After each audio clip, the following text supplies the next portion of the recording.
spectrum reaction. And this one is, do all black people think the same? Obviously not. You know, my personal view is you have your sellouts and you have your real niggas. That's just my view. And then you have the in-between, which are basically sold out because they have no other choice but to survive. So therefore they have to sell out ever so slightly in order to get that paper. Is what it is. So let's get into it. Do all black people think the same?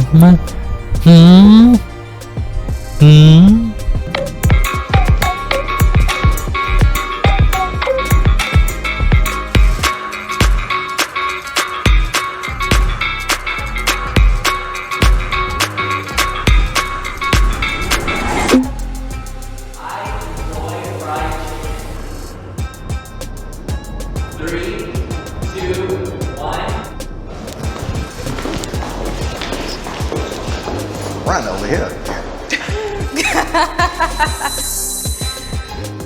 I thoroughly enjoy fried chicken. I love it. You know, I understand the stereotypes about it and all that kind of stuff, but I love it. I just don't really like fried food. I'm not really a fan of chicken. I've never ate it, so.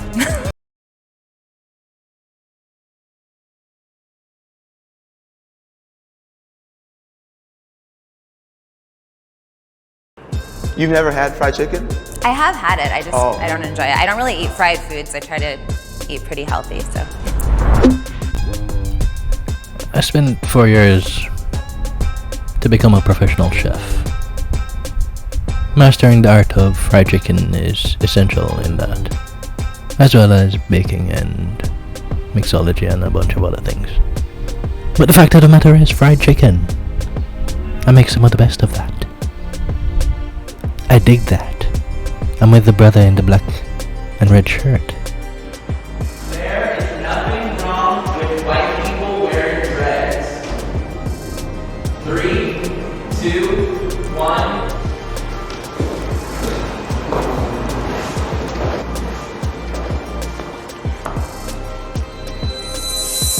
I feel like I'm always on the wrong side of the room. Would you guys be offended if I had dreads, since I'm biracial, since I'm half black and half white? So where is the line? Like if someone's a quarter black? I'm not gonna sit there and come to your face and be like, you're not 100% black, therefore you can't. Like, that's not my place. However, if you're a white person and you have dreads in your hair, it's like, what does that mean to you? And you're not even wearing them right. Like, you don't even wash them. I just don't see how a race can own a hairstyle. To be honest, like, hair is hair. There's all kinds of hairstyles in Africa. I still don't think that like a single race group can say, this one hairstyle, nobody else can do it but me. I'm sensing the Uncle Ruckus energy may be strong with this one. Quite strong. Now, none of these people in the room have the authority to say anything about blood clot dreadlocks. And the reason for this is simple. The origin of dreadlocks is from the Rastafari. And the Rastafari is one of the most discriminated groups against in Jamaica. They face some of the most discrimination, and some of the most racism, and some of the most fuckery from Babylon. And that's just a fact. If you have dreads and you're a black person in Jamaica, you face discrimination as a result of having those dreads. Especially if you try to live naturally, like the Rastafari do. Babylon has a very big problem with you living naturally. They really do. White people have the right to wear the hair now. Yeah, they can try, but it won't hold properly. As for that biracial, she could also try, but her hair probably wouldn't hold properly either, because your hair has to be a certain texture in order for the dreads to lock. And if it's not that texture, if it doesn't have that nappe texture, it will not hold, and you cannot lock. So therefore, only black people can own that hairstyle. Sorry to say, Mr. Uncle Ruckus over there. But Oh, I don't see how a race can own a hairstyle. Kanye West is invited to the cookout. Oh, Jesus. 3, 2, 1.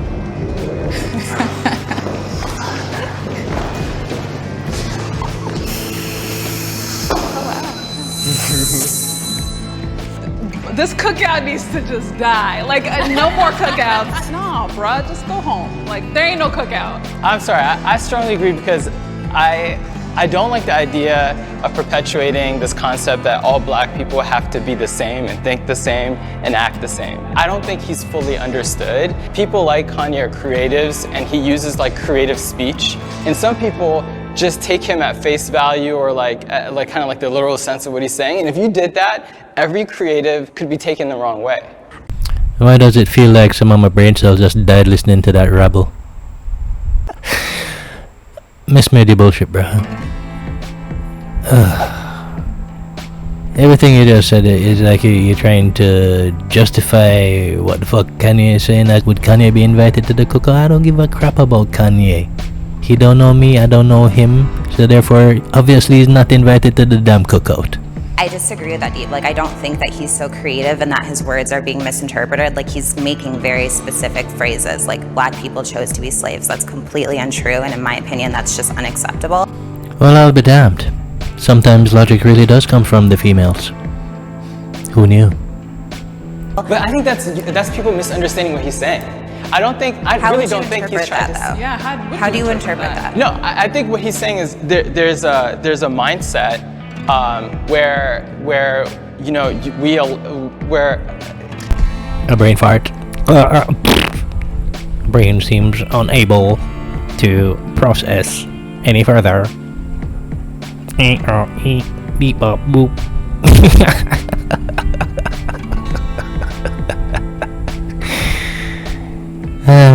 Unable to process another interpretation of what was said. How do you interpret that any other way than what was said? Jeez.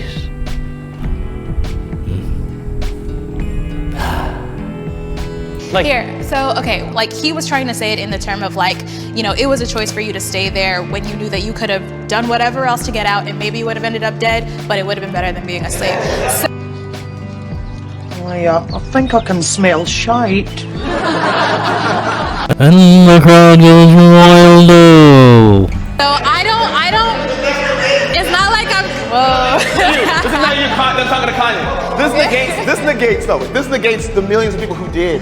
don't you believe that today there are people whose mindset they're corporate slaves or they're people? But you gotta be who are- careful with the language you use. Kanye's an artist, he's a lyricist. So you can't say stuff like that because he's using some people metaphors. haven't learned their history yet. And some people don't know that it was millions and millions and millions of blacks who fought oppression, who fought slavery. But- I do appreciate that brother knowing enough of his history to make that point, so I didn't have to.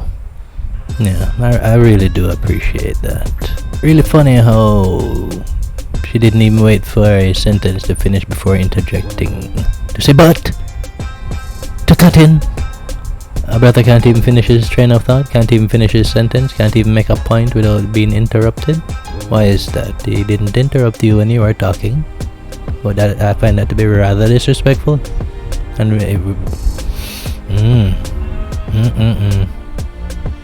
You're right in that he needs to be more conscious of his word choice because there's not everybody who's going to understand that. And that's why I say somebody as smart as Kanye, I think he's doing this for shock value and for money. And if he's doing that, he's setting people back. And that's why I can't rock with him on that. What scares me is the second somebody speak in PC or not, or they're able to articulate what they're trying to say well or not, that they're excluded from cookouts and from a culture and from your identity. And I think that's scary because I'll tell you right now, the more we treat people who are different and isolate ourselves even, I think the worse it is for us long term. And to be honest, we're gonna drive more and more people to have closeted feelings and emotions. And this goes back to people saying like, would you rather have a racist next to you that's hiding it? Or would you rather have a racist next to you that's letting you know how they feel and you know where they're coming from?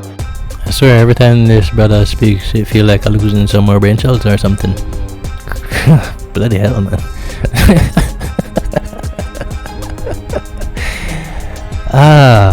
How about rather to not have a racist beside me any at all? How about that? Eh? Cool, and I agree with you. And that's why I'm in the disagree column. He could come eventually once we have some conversations. But right now, I don't need that kind of foolishness around the children. Police target black men and women. 3, 2, 1.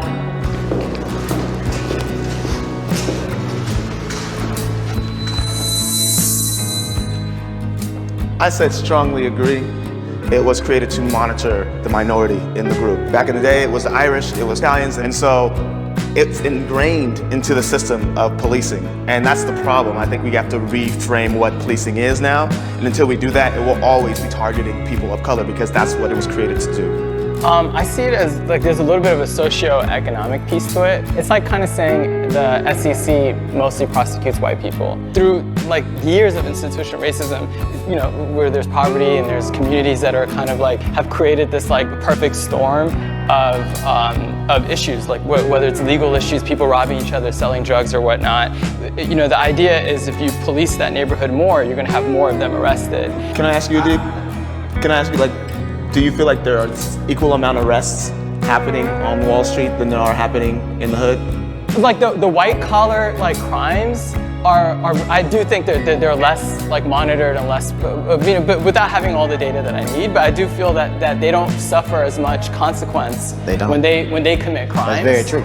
You got to look at the prison industrial complex here too in the U.S. That's huge business. So, and if you look at a group of citizens that have been perceived as no value having to society or whatever, okay, boom, we're gonna push them, we're gonna pipeline them into that system. Yeah, I also think that, you know, the qualifications to become a police officer are so low, and it's like, my life is literally in your hands, man. Like, if I get pulled over, maybe that will be the day that I go home to be with the Lord. And I think that that's really tough for me because you don't want to be distrustful of the police, but they're so incredibly distrustful of us that it's like, you could literally kill me.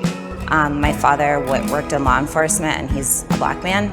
So there are some law enforcement officers that don't feel that way. However, I think a lot of it does have to do with fear and the fear of black people. So I think that if we kind of address that fear level and that we don't. Facts were said from everyone except for Uncle Ruckus, who had to bring up the SEC for some reason that didn't have anything to do with what was going on here. And then, of course, Miss Biracial has to jump in with a good apple argument. Fact of the matter is, most police are just licensed bad men. Yes, it. Licensed bad man, them name. That them dep on. And portray black people, especially black men, as, you know, big, scary guys, that would change a lot of stuff. I act differently around people who aren't black. 3, 2, 1.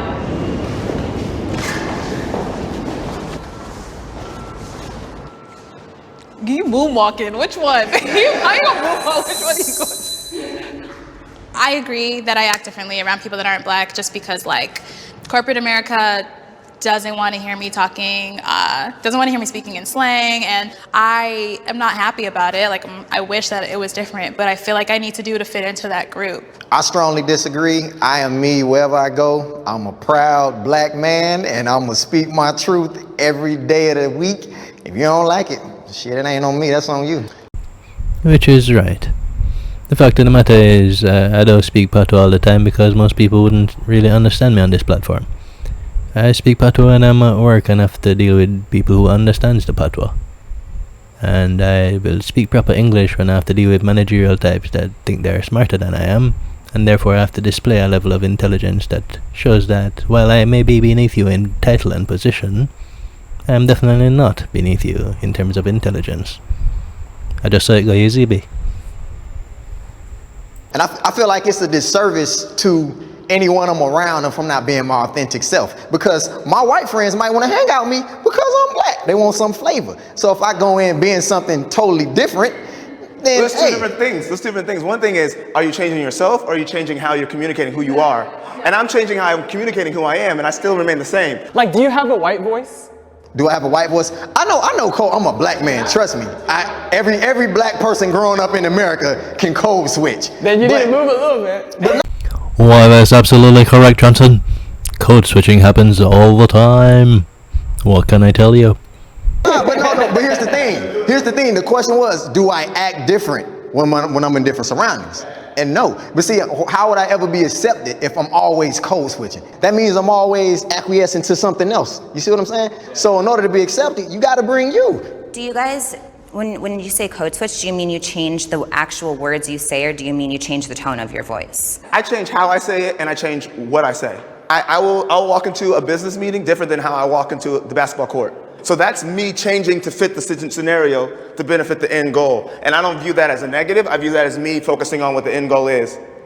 But I feel like American society has made black people operate in that fashion. Because nobody asks white people to code switch. They can be white in America, China, wherever. I have to interject because white people code switch all the motherfucking time out here in Jamaica. They have to. It's a matter of survival. And the middle class is also taught to code switch for proper interaction. And also for the main goal of becoming another colonial master. It just is what it is, man. White people in America also code switch all the motherfucking time. Especially corporations, because Ebonics is always cool when it's trying to move a product. Yeah, companies are also guilty of doing that out here. You're so nice, I ate this. Also a different slang, but we all speak proper English here. You better understand it. They accept it. We're around like Visa. But I'm the only one that has to go around and say, oh, hi, how you doing?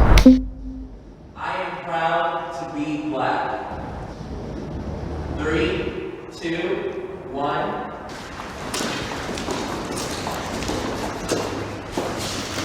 Well, all right, y'all. That's what I'm talking about. Hand clap for y'all. Yeah. I'm glad that we all strongly agree. Yeah. Yeah, well, we all agreed on police brutality too, but hey, good to end on a positive note, eh? Yeah. Yeah, I love that, we can have these discussions and like still go home knowing that we're family, and I love being black. I love that blackness is expressed many different ways. It's not just one way. I'm proud to be biracial. I'm proud of my immigrant half, proud of my black half. My ancestors fought their own freedom from slavery. Yeah, I love being black. I wouldn't have it any other way. Well, I do enjoy the fact that I can sit in the sun as long as I feel like, and the only side effect will be me becoming darker.